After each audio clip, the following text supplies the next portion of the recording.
అందరికీ నమస్కారం అమ్మ.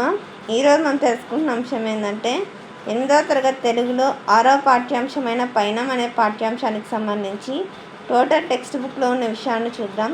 అవగాహన ప్రతిస్పందనలో వర్షాలు లేక ప్రజలు వలసపోవడం చూసి దానికి సంబంధించిన ప్రశ్నలు ఇచ్చినారు. ఉద్దేశం అంటే చిన్న సన్నకారు రైతులు వాళ్ళ పంటలు పండక జీవనం గడవక వాళ్ళు వేరే ప్రాంతాలకు వలసపోతుంటారు. వారి జీవన విధానాన్ని సామాజిక స్పృహను పెంపొందించడమే ఈ పాఠ్యాంశం ఉద్దేశం. ఈ పాఠ్యాంశాన్ని రచించిన రచయిత పేరు సింగమనేని నారాయణ గారు. దానికి సంబంధించిన కవి పరిచయం.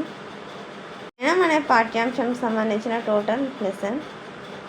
గంగన్న, అతని భార్య నరసమ్మ, కొడుకు నారాయణ, కోడలు వెంకటలక్ష్మి బిడ్డ అయిన 6 నెలల పసిబిడ్డ, వీళ్ళందరూ కూడా మన అనంతపురం జిల్లాను వదిలేసి పంటలు లేకపోవడం వల్ల వాళ్ళు కర్ణాటక ప్రాంతం బళ్ళారి దగ్గర ఉన్న కంపిలికొట్టాల్ అనే ప్రాంతానికి వాళ్ళకు తెలిసిన వ్యక్తి చెప్పడం వల్ల వెళ్తారు. అక్కడ కర్ణాటక ప్రాంతంలో వర్షాలు ఎప్పుడూ ఉండడం వల్ల పంటలు బాగా పండి ఎప్పుడు పని అనేది ఉంటుంది. అక్కడ రామయ్య అనే పెద్ద రైతుని చూస్తారు. ఆ రామయ్య గారి దగ్గరికి వెళ్ళి వాళ్ళ పరిస్థితిని చెప్తారు.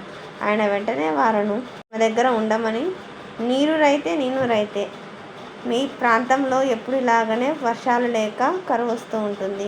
చాలామంది మీ ప్రాంతం ప్రజలు ఇక్కడికి వచ్చి జీవితాన్ని గడుపుతూ ఉంటారు. మళ్ళీ మీ ప్రాంతం వెళ్ళినప్పుడు మళ్ళీ మీరు చక్కదిద్దుకునే పరిస్థితులను వెళ్ళవచ్చు అని చెప్తారు. అలా వాళ్ళిద్దరు ఒక చావిట్లో ఉండి ఒక కొట్టాన్ని వాళ్ళకి ఇస్తారు. అక్కడ శుభ్రం చేసుకున్న తర్వాత తెల్లవారక ముందే వాళ్ళు పొలం గట్ల మీద నడుచుకుంటూ వెళ్తూ ఉంటే అది చూసి వెంకటలక్ష్మి, నరసమ్మ, మన ఊర్లో కూడా ఎప్పుడు ఈ విధంగా పచ్చదనం వెళ్ళి విరుస్తుంది, ఎక్కడ చూసినా పంట పొలాలు నీళ్లు ఎప్పుడు ఉంటాయని వాళ్ళు సంతోషంతో అనుకున్నారు. మన ఊర్లో కూడా ఇట్లాంటి పరిస్థితి ఉంటే మనం ఇంత దూరం ఇల్లు వాకిలన్నీ వదులుకొని వచ్చే పరిస్థితి ఉండేది కదా అని అనుకుంటూ ఉండేవారు. ఈ పాఠ్యాంశం మీ స్క్రీన్ షాట్స్ తీసుకొని చదువుకోవచ్చు. కొంతసేపు నలుగురు కూడా ఆలోచనలో పడ్డారు. వలస అంటే బ్రతుకు తెరువు లేక ఉన్న ఊరు నుండి పని దొరికే ప్రాంతానికి వెళ్ళి జీవనం సాగించడం. అవగాహన ప్రతిస్పందనకు సంబంధించిన ప్రశ్నలు. క్రింది పేరాను చదివి ప్రశ్నను తయారు చేయండి. కంటిన్యూషన్ అన్న ప్రశ్నలు. పై పేరాలో పేర్కొన్న మొత్తం జిల్లాలు ఎన్ని? ఆంధ్రప్రదేశ్లోని మాండలికాలు ఎన్ని? ఉభయ గోదావరి జిల్లాలు ఎన్ని? మాండలిక భాష అంటే ఏమిటి? ఈ క్రింది గేయాన్ని చదివి ప్రశ్నలకు సమాధానాలు రాయండి. ఇక్కడ గేయం, తర్వాత ప్రశ్నలు. గల్లా కపటం అనే అర్థం ఏమిటి అంటే అబద్ధం చెప్పడం, మోసం చేయడం అని అర్థం. లోకం పోకడంటే లోకం తీరు. రాసపదాలు. కాననివాడా, తెలియనివాడా, ఎత్తుకొని, కట్టుకొని, పట్టుకొని, పెట్టుకొని అనేవి ప్రాసపదాలు. కష్టం అంతా ఎప్పుడు తీరుతుందంటే ఏరువాక పౌర్ణమికి వానలు కురవగానే రైతుల కష్టం తీరుతుంది. పాఠం ఆధారంగా క్రింది ప్రశ్నలకు సమాధానాలను రాయండి. ఇక్కడ పేరాగ్రాఫ్ స్క్రీన్ షాట్స్ తీసుకోండి. దీనికి సంబంధించిన ప్రశ్నలు ఇచ్చినారు. రైతుల దినోత్సవం ఎప్పుడు జరుపుకుంటారు అంటే ప్రతి సంవత్సరం డిసెంబర్ 23న జాతీయ రైతు దినోత్సవం జరుపుకుంటారు. రైతు బంధు ఎవరంటే చరణ్ సింగ్ గారిని రైతు బంధు అంటారు. దేశానికి వెన్నెముక ఎవరు? దేశానికి రైతే వెన్నెముక. జై జవాన్ జై కిసాన్ అని నినదించినది ఎవరు? లాల్ బహదూర్ శాస్త్రి. ఈయన జై జవాన్ జై కిసాన్ నినదించినారు. రైతు బంధు ఎవరు? చరణ్ సింగ్. జై జవాన్ జై కిసాన్ అనేది లాల్ బహదూర్ శాస్త్రి. పాఠం ఆధారంగా ప్రశ్నలకు సమాధానాలు. వ్యక్తీకరణ, సృజనాత్మకతకు సంబంధించిన నోట్స్ ఆల్రెడీ మన ఛానల్లో అప్లోడ్ చేసినానమ్మా. దయచేసి మన ఛానల్ సబ్స్క్రైబ్ చేసుకుని వాళ్ళు ఎవరైనా దయచేసి సబ్స్క్రైబ్ చేసుకొని లైక్ చేసి షేర్ చేసి మీ ఫ్రెండ్స్కు, రిలేటివ్స్ అందరికీ మన ఛానల్ సబ్స్క్రైబ్ చేసుకోమని చెప్పండి. మన ఛానల్ సబ్స్క్రైబ్ చేసుకొని ప్రత్యక్షంగా పరోక్షంగా సపోర్ట్ చేస్తున్న వాళ్ళందరికీ పేరు పేరున ప్రత్యేకమైన హృదయపూర్వక ధన్యవాదాలు. భాషాంశాలు. పదజాలంలో క్రింది పదాలను చదివి వాటి అర్థాలను పట్టికలో గుర్తించి రాయండి. వాటితో సొంత వాక్యాలను రాయండి. ఇక్కడ ఆకాంక్ష అని ఇచ్చినారు. ఆకాంక్ష అంటే ఏంది? కోరిక అని ఇక్కడ ఇచ్చినారు. తర్వాత నిర్జీవం అంటే ప్రాణం లేని. తర్వాత పరిమళం అంటే సువాసన. తర్వాత అంకురం అంటే ఏంది? దుఃఖం అంటే బాధ, అంకురం అంటే గుడి, వర్షాలు అంటే వానలు. ఓకేనా? తర్వాత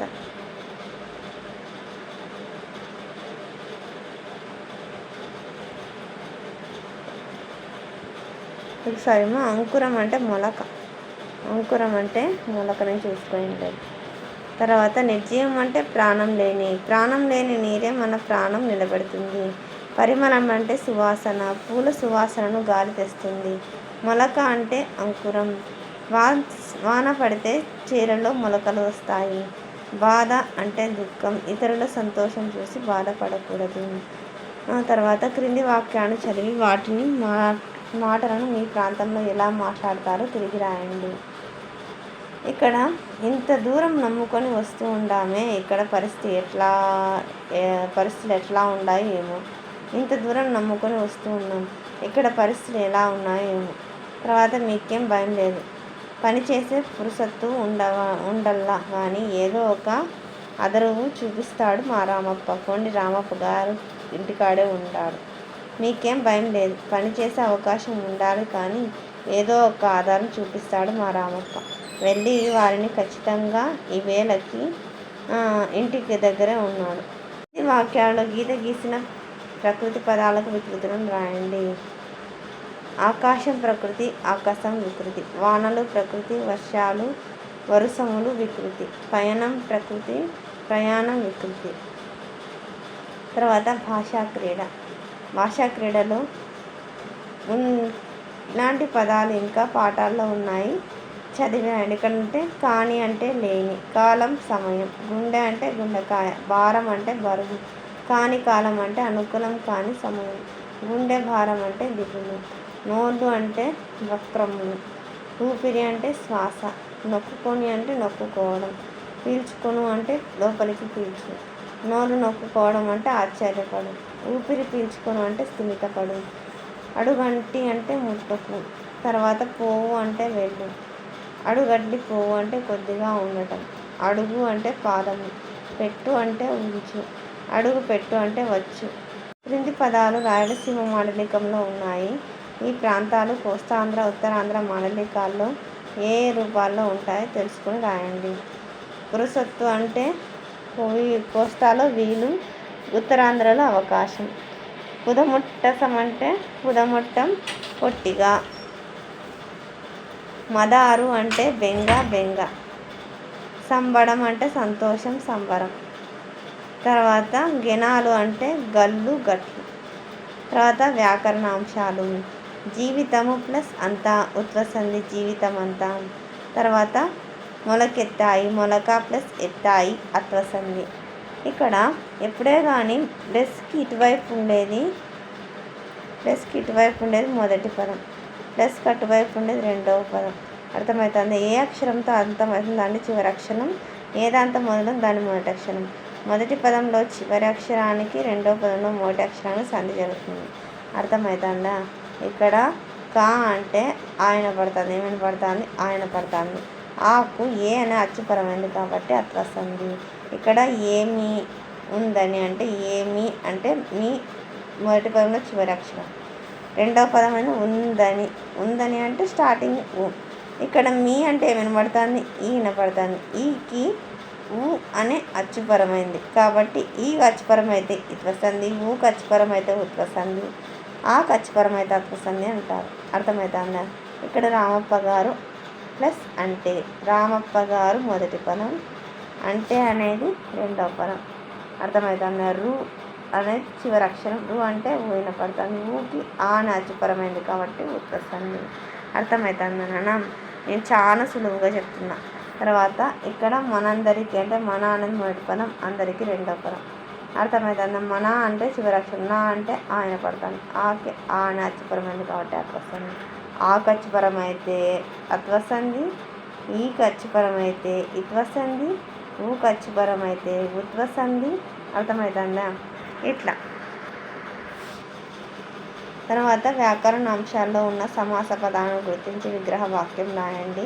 ఆ గ్రామంలో రామప్ప పెద్దవాడైన రైతు. ఇక్కడ రైతు అనేది మామూలు ఎట్లాంటి రైతు, పెద్ద అంటే విశేషణం ప్రత్యేకత ఉంది కాబట్టి విశేషణ పూర్వపదం అంటే మొదటి పదంగా ఉంది కాబట్టి విశేషణ పూర్వపద కర్మధారయ సమాసం. తర్వాత రెండవది, పల్లెల్లో పచ్చ పొలాలను చూస్తే ఆనందం కలుగుతుంది. పచ్చ పొలాలు అంటే పచ్చనైన పొలాలు. ఇక్కడ పొలాలు మామూలు ఎట్లాంటి పొలాలు, ప్రత్యేకత పచ్చగా ఉన్నాయి కాబట్టి ఇది కూడా విశేషణం మొదటి పదంగా ఉంది కాబట్టి విశేషణ పూర్వపద కర్మధారయ సమాసం. తర్వాత ఈ మూడవది, ఒక్క క్షణం అంటే ఒక్కటైన క్షణం, దిగు సమాసం సంఖ్య వచ్చింది. అర్థమవుతుందా? ఎప్పుడే కానీ సమాసంలో మొదటి పదం తర్వాత ఉత్తర పదం అంటారు. అర్థమవుతుంది. సందులో మొదటి పదం పూర్వపదం పరపదం, కానీ సమాసంలో పూర్వపదం ఉత్తర పదం. మూడవది ఏంది, ఊరి దృశ్యాలు, ఊరి అందరి దృశ్యాలు, అందున్న సప్తమి విభక్తి సప్తమి తత్పురుష సమాసం. ఊరిలో దృశ్యాలు, ఊరిలో లోపల షష్ఠి విభక్తి అంటే షష్ఠి తత్పురుష సమాసం రావచ్చు. ఆప్షన్స్ చూసుకో. ఆమ్రేడితం, ఒకటే పదం 2 సార్లు వస్తే దాన్ని ఆమ్రేడితం అంటారు. ఇక్కడ చూడండి, ఆహా అనేది ఒకసారి వచ్చింది, ఆహా అనేది ఒకసారి వచ్చింది. ఇక్కడ ఆమ్రేడితం. ఆమ్రేడితం అంటే ఒకటే పదం 2 సార్లు వస్తానే ఆమ్రేడితం అంటారు. ఆహా ఒకసారి వచ్చింది, 2 సార్లు వచ్చింది. వచ్చిన రెండో పదాన్ని ఏమంటారంటే ఆమ్రేడితం అంటారు. ఏమంటారు? ఆమ్రేడితం. కొంచెం ఇబ్బంది ఉంది. తర్వాత ఇక్కడ అచ్చుకు ఆమ్రేడితం పరమైనప్పుడు సంధి తరచుగా ఆగును. తర్వాత పూర్వపదం చివరన అనే అచ్చు ఉందని దాన్ని ఆమ్రేడితం పరమైంది. క్రింది వాక్యాల్లో ఆమ్రేడిత సంధి పదాలను గుర్తించండి. ఇక్కడ చూడండి, అయ్యయ్యో అంటే అయ్యో ఒకటోసారి, రెండోసారి అయ్యో. ఇట్లా ఒకటే పదం 2 సార్లు వస్తాను ఏమంటారు? ఆమ్రేడితం. ఏమంటారు? ఆమ్రేడితం. ఏమంటారు? ఆమ్రేడితం. తర్వాత ఔరౌరా. ఔరా అంటే ఔరా ఒకసారి వచ్చింది, 2 సార్లు వచ్చింది. ఇట్లా ఒకటే పదం 2 సార్లు వస్తాను ఆమ్రేడిస్తుంది అంటారు.